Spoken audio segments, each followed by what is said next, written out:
Hello, my name is Chloe, and I'm going to show you the exploding lemon experiment. You will need bicarb soda, a lemon, and food coloring. I chose red because I thought lava looks like red. Now for the steps. And the first step is to cut this part and this part, but it is dangerous for children, so ask an adult to help you.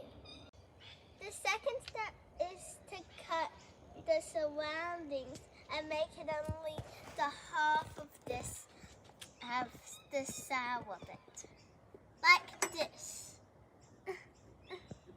It's getting juicy. Now it's the third step, so you pour the food coloring in. This is very tricky, so if you need an adult, you can. But if you think you're capable enough, you just put a couple of drops in. The lemon should look like this. Now for the final step.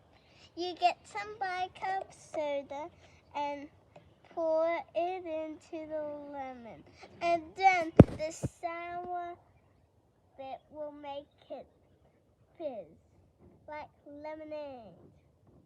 See? And now we put the knife in if you want to make it faster, like this. That's enough, right? This is what it looks like on a knife.